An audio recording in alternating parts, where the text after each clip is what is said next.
Friends, welcome to Pankaja's kitchen.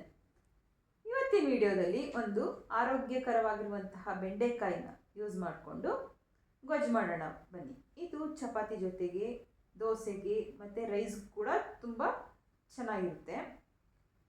ಮೊದಲು ನಾನು ಅರ್ಧ kg ಬೆಂಡೆಕಾಯಿ ತೊಗೊಂಡಿದ್ದೀನಿ. ಅದನ್ನೆಲ್ಲ ಚೆನ್ನಾಗಿ ವಾಶ್ ಮಾಡಿಕೊಂಡು ಇಟ್ಕೊಂಡಿದ್ದೀನಿ. ಮತ್ತು ಈ ರೀತಿ ಮೀಡಿಯಮ್ ಆಗಿ ಅದನ್ನು ಕಟ್ ಮಾಡಿ ಇಟ್ಕೊಳ್ಳೋಣ. ಮತ್ತು ಒಂದು 2 ದೊಡ್ಡ ಈರುಳ್ಳಿ ತಗೊಳ್ಳೋಣ. ಅದನ್ನು ಕೂಡ ಸಣ್ಣದಾಗಿ ಈ ಥರ ಹೆಚ್ಚಿ ಇಟ್ಕೊಳ್ಳೋಣ.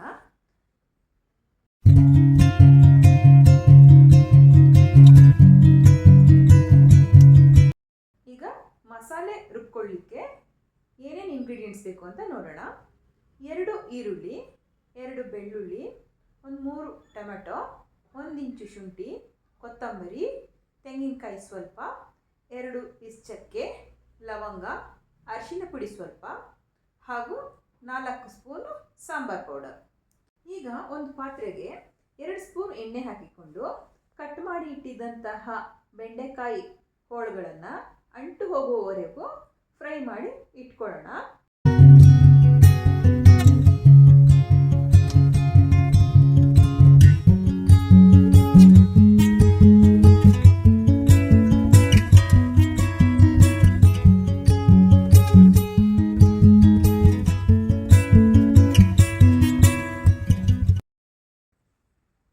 ಬೆಂಡೆಕಾಯಿನ ಫ್ರೈ ಮಾಡ್ಕೊಳ್ತಾ ಇರುವಾಗಲೇ ಮಸಾಲ ಪದಾರ್ಥಗಳನ್ನೆಲ್ಲ ಒಟ್ಟಿಗೆ ಹಾಕ್ಕೊಂಡು ನುಣ್ಣಗೆ ಗ್ರೈಂಡ್ ಮಾಡಿ ಇಟ್ಕೋಬೇಕಾಗುತ್ತೆ. ಈಗ ಬೆಂಡೆಕಾಯಿದು ಅಂಟೆಲ್ಲ ಹೋಗಿದೆ. ಇದನ್ನು ಒಂದು ಪ್ಲೇಟ್ಗೆ ಟ್ರಾನ್ಸ್ಫರ್ ಮಾಡಿ ಇಟ್ಕೊಳ್ಳೋಣ.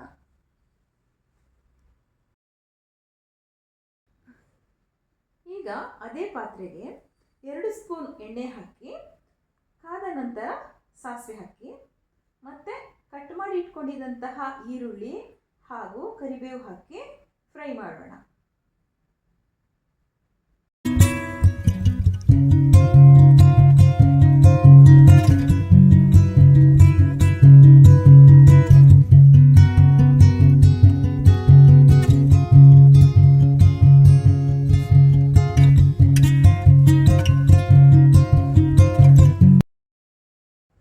ಈಗ ಈರುಳ್ಳಿ ಚೆನ್ನಾಗಿ ಫ್ರೈ ಆಗಿದೆ.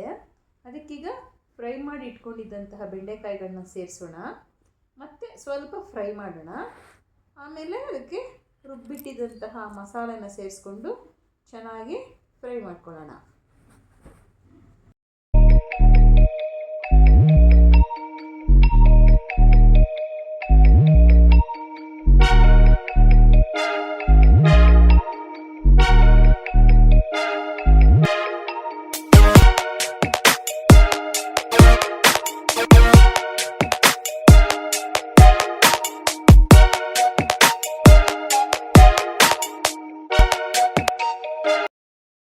ಮಸಾಲೆದು ಹಸಿ ಸ್ಮೆಲ್ಲೆಲ್ಲ ಹೋಗಿ ಚೆನ್ನಾಗಿ ಫ್ರೈ ಆಗಿದೆ. ಈ ಟೈಮಲ್ಲಿ ಒಂದು 3 ಗ್ಲಾಸಷ್ಟು ನೀರು ಹಾಕ್ಕೊಳ್ಳೋಣ. ಈ ಕನ್ಸಿಸ್ಟೆನ್ಸಿ ಇದ್ದರೆ ಬೆಂದಮೇಲೆ ಅದು ಕರೆಕ್ಟಾಗಿ ಕನ್ಸಿಸ್ಟೆನ್ಸಿ ಬರುತ್ತೆ. ಸೊ ನೀರು ಆ್ಯಡ್ ಮಾಡಿದ್ಮೇಲೆ 10 ನಿಮಿಷ ಮೀಡಿಯಮ್ ಫ್ಲೇಮ್ನಲ್ಲಿ ಇಟ್ಟು ಚೆನ್ನಾಗಿ ಬೇಯಿಸೋಣ.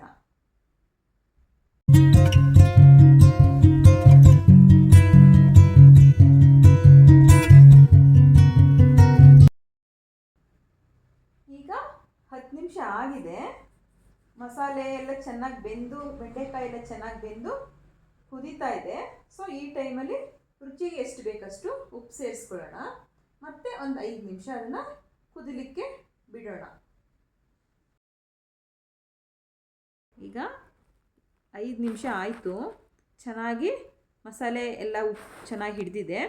ಬೆಂಡೆಕಾಯಿ ಗೊಜ್ಜು ಈಗ ರೆಡಿಯಾಗಿದೆ. ತುಂಬ ತೆಳುವಾಗಿಯೂ ಅಲ್ಲ, ಗಟ್ಟಿಯಾಗಿಯೂ ಅಲ್ಲ, ಒಳ್ಳೆ ಹದವಾಗಿ ಬಂದಿದೆ. ನಾನೀಗ ಬೆಂಡೆಕಾಯಿ ಗೊಜ್ಜನ್ನ ಚಪಾತಿ ಜೊತೆ ಸರ್ವ್ ಮಾಡ್ತಾಯಿದ್ದೀನಿ. ನೀವು ಸಹ ಮನೆಯಲ್ಲಿ ಟ್ರೈ ಮಾಡಿ. ಹೇಗಾಯಿತು ಅಂತ ಕಮೆಂಟ್ ಮಾಡಿ, ಲೈಕ್ ಮಾಡಿ, ಶೇರ್ ಮಾಡಿ, ಮತ್ತು ಸಬ್ಸ್ಕ್ರೈಬ್ ಆಗೋದು ಮರಿಬೇಡಿ. Thank you friends.